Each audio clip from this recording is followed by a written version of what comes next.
Hello hi students. तो आज मैं आपको प्रेजेंट परफेक्ट कंटिन्यूअस टेंस के बारे में बताऊंगा। इससे पहले थोड़ा सा चैनल के बारे में जानकारी ले लेते हैं। तो मेरे चैनल का नाम है शिवा स्टडी ऑफिशियल और मेरा हैंडल है @shiftayalsar1567 और दूसरा है @shiftayalsar2577।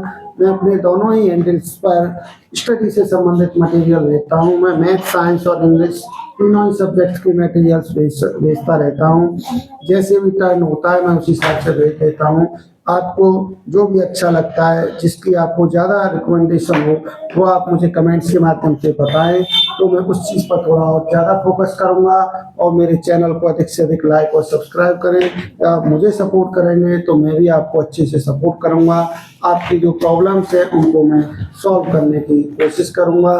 अब इसी के साथ आज के टॉपिक्स में प्रेजेंट परफेक्ट कंटिन्यूअस टेंस के बारे में हम डिस्कस करेंगे कि ये क्या होता है। इससे पिछले एपिसोड्स में मैं जो सारे टेंस हैं उनके बारे में आपको बता चुका हूँ। प्रेजेंट इंडेफिनिट, प्रेजेंट कंटिन्यूअस और प्रेजेंट परफेक्ट के बारे में, और पास्ट इंडेफिनिट, पास्ट कंटिन्यूअस और पास्ट परफेक्ट, और इसके साथ फ्यूचर इंडेफिनिट, फ्यूचर कंटिन्यूअस और फ्यूचर परफेक्ट में 9 टेंसेस आपको करा चुका हूँ।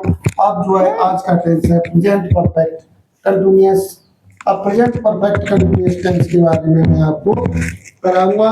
तो इस टेंस में क्या होगा, इसकी जो पहचान है, इसकी पहचान के बारे में, प्रेजेंट परफेक्ट कंटिन्यूअस के बारे में, इसमें रहा होगा, रही होगी,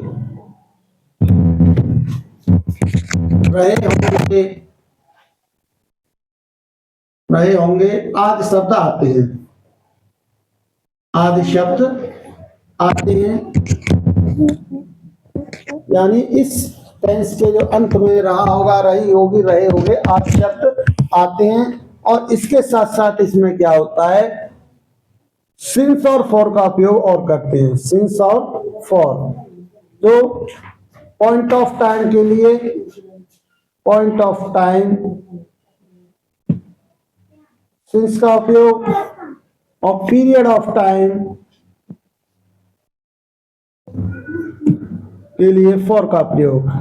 पॉइंट ऑफ टाइम निश्चित समय हो गया, और ये अनिश्चित समय के लिए इसका उपयोग करेंगे। अब जैसे इसका स्ट्रक्चर लेंगे हम, तो स्ट्रक्चर में आएगा subject plus has been, have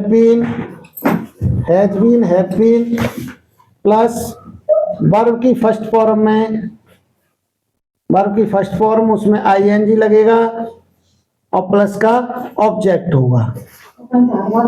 ये हमारा स्ट्रक्चर होगा। Subject plus has been plus verb की फर्स्ट फॉर्म, उसमें आईएनजी और प्लस का ऑब्जेक्टिव, ये हमारा स्ट्रक्चर रहेगा। अब इसके बाद आप जानते हैं हैज किसके लिए आएगा, सिंगुलर के लिए। सिंगुलर सब्जेक्ट है तो हैज आएगा, हैज बीन, और अगर हमारा सब्जेक्ट प्लूरल है तो उसके इसमें हमारा हैव बीन आएगा। तो ये तो आप पहले से भी जानते हैं और आपको कंफर्म हो गया होगा कि हैज बीन कहाँ आएगा और हैव बीन कहाँ आएगा। अगर इसी के साथ हमारा कोई सेंटेंसेस नेगेटिव हो जाता है, ये किसके लिए स्ट्रक्चर है, अफर्मेटिव के लिए। और अगर कंडीशन हमारी नेगेटिव हो जाती है तो नेगेटिव कंडीशन में हम क्या करेंगे कि नेगेटिव कंडीशन के लिए subject plus has not been or have not been plus verb की फर्स्ट फॉर्म में आईएनजी, फर्स्ट फॉर्म उसमें आईएनजी होगा और प्लस का ऑब्जेक्ट होगा। ठीक है, ये आपका स्ट्रक्चर चलेगा। तो सब्जेक्ट होगा तब ये होगा, और अफर्मेटिव में, और नेगेटिव होगा तब हम इसको लगाएंगे हैज, और हैव के बाद नॉट लगा देंगे, बाकी सेम चलता रहेगा।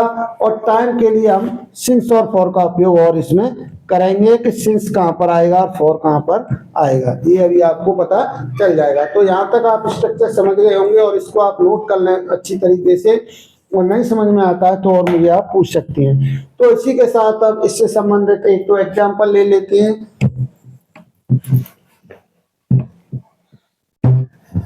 तो एग्जाम्पल अभी लेंगे हम।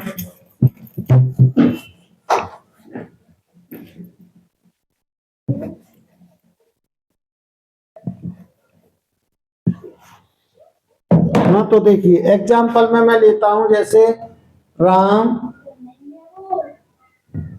कल से सो रहा होगा।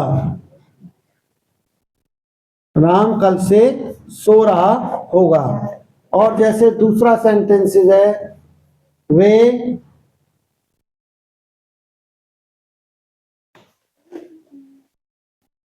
सुबह से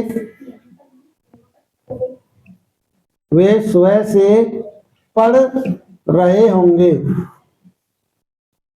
वे सुबह से पढ़ रहे होंगे। इस तरीके से दो सेंटेंसेस ले लिए। तो पहले इनको अफर्मेटिव को करते हैं। तो जैसे राम कल से सो रहा होगा, तो इसको करेंगे राम हैज बीन, सो रहा है मतलब sleeping. Ram has been sleeping कल से। तो सिंस नहीं आएगा, इसमें आएगा फॉर। कल, कल मतलब पिछला हुआ कल, कल से सो रहा होगा तो यानी यस्टरडे। Yesterday, very good. तो ये हो गया Ram has been sleeping for yesterday, यानी राम कल से सो रहा होगा। अब जैसे दूसरा वे सुबह से पढ़ रहे होंगे, तो इसमें they have been reading since morning,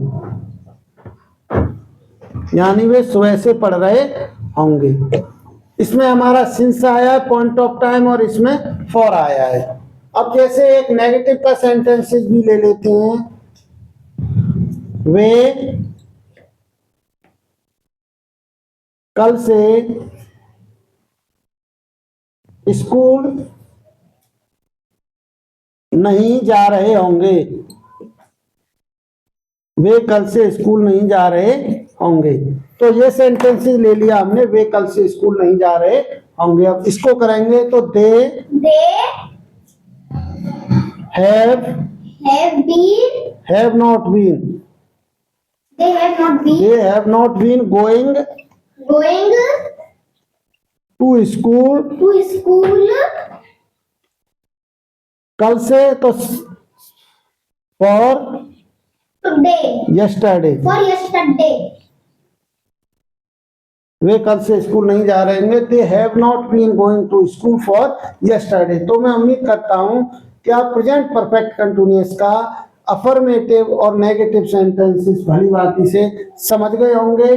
अब इसी के साथ इसके और एग्जाम्पल आप अपने करिए, और नहीं समझ में आता है तो वो मुझको पूछिए।